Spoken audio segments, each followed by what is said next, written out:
والد محترم جملہ رحمۃ اللہ علیہ کے کس گوشے پر گفتگو یہاں پر کی جائے کہ ہر گوشہ جیسا کہ آپ سن رہے تھے کہ ان کا سکوت ہی ان کی دعوت تھی، وہ خاموش رہتے تھے، لیکن کئی دلوں کو اس خاموشی نے خاموشی دعوت دیا کرتی تھی۔ اب ہماری زندگیاں چلے جائیں گی، ان کی خاموشی کی شرح نہیں کر سکیں گے،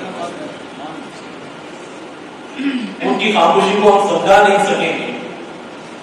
وہ ایسا سکوت تھا، گویا کہ وہ سکوت لاہوتی تھا، جس کی شرح کرنے کے لیے اللہ تعالیٰ قلوب کو وا کرے گا تو اونچا ہوگی۔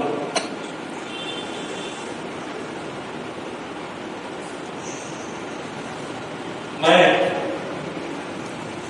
اپنے ایک چند جملے جنید بغدادی سید طائف علیہ السلام کے اس قول سے کرتا ہوں کہ حضرت سید طائف علیہ السلام حضرت جنید بغدادی رحمۃ اللہ علیہ میں 7 سال کی عمر میں اپنے بابو جان حضرت سید صفدی رحمۃ اللہ علیہ کے تمام طائفہ صوفیہ کے درمیان جو شکر کے بارے میں سوال کیا، اس کے جواب میں آپ نے ارشاد فرمایا کہ شکر یہ ہے کہ اللہ تعالیٰ کی عطا کردہ نعمتوں سے اس کی نافرمانی نہ کی جائے۔ شکر یہ ہے کہ اللہ تعالیٰ کی عطا کردہ نعمتوں سے اس کی نافرمانی نہ کی جائے۔ یعنی اللہ کی عطا کردہ نعمت آنکھ ہے تو اس کی نافرمانی میں اس کا استعمال نہ کیا جائے۔ اللہ کی عطا کردہ نعمت اگر زبان ہے تو اس کی نافرمانی میں اس کا استعمال نہ کیا جائے۔ اللہ کی عطا کردہ نعمت دل ہے تو اس کی نافرمانی میں اس کا استعمال نہ کیا جائے۔ اللہ کی عطا کردہ نعمت آپ کی حیات ہے تو اس کی نافرمانی میں اس کا استعمال نہ کیا جائے۔ تو آپ ہمارے والد محترم اللہ پیر و مرشد کو اگر دیکھ لیں کہ ان کو جو اللہ کی عطا کردہ نعمتیں عطا ہوئی تھی، ہر نعمت کو انہوں نے اسی کی فرما برداری میں گزارا، گویا کہ وہ سرتاپا شکر تھے۔ ان کی آنکھ کبھی غیر کو نہیں دیکھی، ان کی زبان سے کبھی غیر کا ذکر نہیں ہوا، ان کے دم پر ہونے والے واردات صرف مولا کے ہوا کرتے تھے۔ وہ ہمیشہ 12 مرتبہ میں نے پوچھا کہ آپ غم سے آپ ہمیشہ ذکر کرتے ہیں، اللہ تعالیٰ کا ذکر ہے، ہم اٹھتے بیٹھتے چلتے پھرتے ہمیشہ اللہ کا ذکر ہمارا کام کرتا ہے، ہمیشہ ان کے قدم غیر جگہ نہیں گئے، صرف اللہ کی فرما برداری کے گئے۔ تو آپ ان کی زندگی دیکھتے جائیں اور حضرت جنید کا ایک اور کی شرح آپ محسوس کریں گے۔ اور میں یہاں پر کہوں گا کہ سلوک کے مختلف مدارج، سلوک کے مختلف مقامات آپ ان کی زندگی میں پائیں گے۔ توکل ہر درجے پائیں گے، شکر کی کیفیت پائیں گے، راضی کا رضا رہنے کی کیفیت پائیں گے۔ آپ کے زبان سے ہمیشہ کہا کرتے تھے کہ الحمدللہ علی کل حال، راضی کا رضا رہے، راضی کا رضا رہے۔ کوئی کیا مطلب سنا تھا اسے کہتے کہ راضی کا رضا رہے، اللہ کی رضا پر راضی رہے، راضی کا رضا رہنے کی کیفیت، اخلاص کی کیفیت، توکل کی کیفیت اور غنا کی کیفیت، یہ تمام کیفیتیں آپ کی ذات میں میں مثال دیتا جاؤں تو بات بڑھ جائے گی۔ یہ کیفیتیں موجود تھی، لیکن آپ جس سلوک کی راہ پر جس کیفیت پر گامزن تھے وہ کیفیت ادب تھا، وہ کیفیت ادب تھا۔ آپ کا تمام سلوک جو ہے ادب پر قائم تھا۔ یہ میرا خالص مشورہ مشاہدہ ہے، آپ بھی اس کے گواہ ہو جائیں گے۔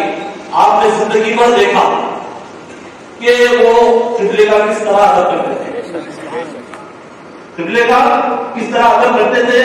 قبلے کی تعظیم میں وہ چپل کی پیٹھ بھی قبلے کی طرف نہیں کرتے تھے. یہ آپ سرکار جب وضو فرماتے تھے تو صحابہ کرام جو ہے وضو کا پانی لے کر اپنے جسموں پر لگا لیتے تھے، اپنے سینے پر لگا لیتے تھے. یہ کیفیت یہ ہوتی ہے، اس میں یہ شرعی حکم یہاں پر کیا ہے نہیں کہا جا سکتا. یہ کیفیت عشق ہے. جب کیفیت عشق پر بندہ فائز ہو جاتا ہے تو اس کی حرکتیں دوسرے دیکھ کر ان کی عقل قبول نہیں کرتی، کیونکہ ان کے عقل میں سمجھ میں نہیں آتا ارے چپل کی پیٹ ہوتی کیا. دفتر پر جب بیٹھتے تھے شمشا اگر چمچے کا رخ قبلے کی طرف ہو جاتا تو ہاتھ سے سیدھا کرتا. ایسے آداب کی باریکیاں اور ایسے آداب کی معرفت ہم نے کسی کی زندگی میں نہیں دیکھا. اتنا آداب قبلے کا، قبلے کی تعظیم کہ جب بھی جیسا بھی چاہے وہ ٹرین میں سفر کرتے ہوئے ہو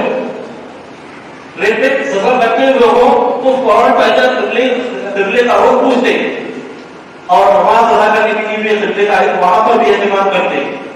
اور آداب میں بتاتا جاؤں تو اتنے آداب نہیں، سادات اکرام کا ادب، علماء کرام کا ادب، بڑوں کا ادب، اور یہاں تک کہ کوئی علم میں مقام میں تھوڑا سا بڑا بھی محسوس ہو جائے تو اس کا اتنا ادب کرتے، اتنا کہ وہ شرمندہ ہو جاتا تھا کہ اتنی بڑی ہستی میرا ادب کر رہی ہے.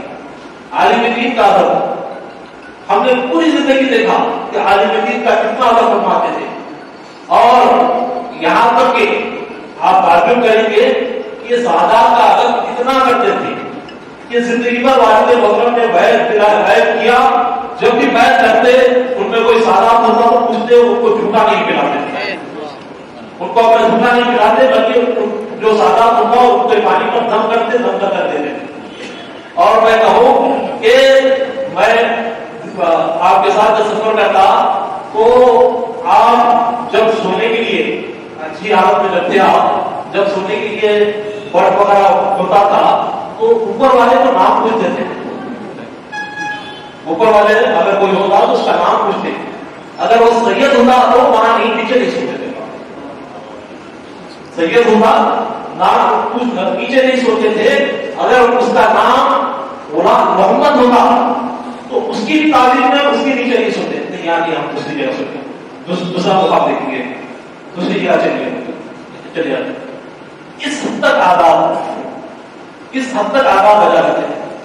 تو بہرحال آپ نے سنا اور دیکھا کہ الحمدللہ پوری زندگی چاہے وہ انسانی ذکر ہو، آپ مختلف خانقاہیں جاتے ہیں، خانقاہیں جانے کا اتفاق ہوتا ہے، وہاں پر ہفتہ واری ذکر ہوتا ہے، 15 دن میں ایک بار ذکر ہوتا ہے، مہینہ واری ذکر ہوتا ہے. لیکن الحمدللہ کئی پیر بھائی یہاں پر موجود ہیں جو روزانہ فجر میں ذکر، روزانہ عصر میں ذکر، ہر روز ذکر کی محفل، روزانہ فجر کے بعد ذکر، روزانہ عصر کے بعد ذکر. اور ذکر نہیں جیسا کہ آپ نے سنا کہ قلبی ذکر، لسانی ذکر، روحی ذکر، ہمیشہ ذکر میں ان کا سرپاپا ذکر ہو چکا. فَاذْكُرُونِی میں تمام زندگی گزارتی ہوں کہ تم میرا ذکر کرو. اور جیسے ہی مثال باکمال ہوا، آپ نے دیکھا کہ اللہ کے بندوں کا ایک ہجوم، جیسا کہ حافظ صاحب نے بتایا کہ ہر شخص عیدگاہ کی جانب آیا. وہ ہجوم جو تاریخ ختم کر رہا تھا، وہ ہجوم اشکر کی خود تفسیر تھا. تم میرا ذکر کرو، میں تمہارا ذکر کروں گا، میں تمہارا چرچا کروں گا. تو لہٰذا اشکر کی وہ تفسیر تھا. تو لہذا والد محترم کا ابھی بھی آپ کے تصرفات جاری و ساری ہیں. میں ایک بات عرض کر کے اپنی بات ختم کروں گا. ابھی 9:33 پر جب لائٹ گئی ہوئی تھی، میں آنکھ بند کہا پر دعا کیجیے لائٹ آ جانا.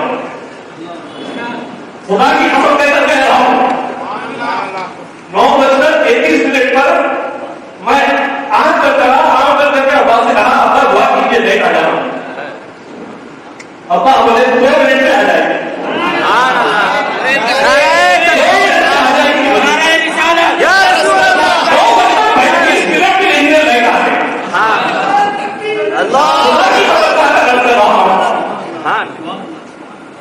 اللہ رب العزت دعا ہے کہ اللہ تعالیٰ ان کی ذات کو سمجھ لیں، ان کے تصرفات کو سمجھ لیں، اور ان کے تعلیمات پر خصوصی طور پر نمازوں کا پابند میں بنا دیں، آقا پر روح بننے والا بنا دیں، آقا کا ادب تعظیم بچانے والا بنا دیں۔ آمین۔ ہدایت سے جو مجھے سن رہا ہے وہ آمین۔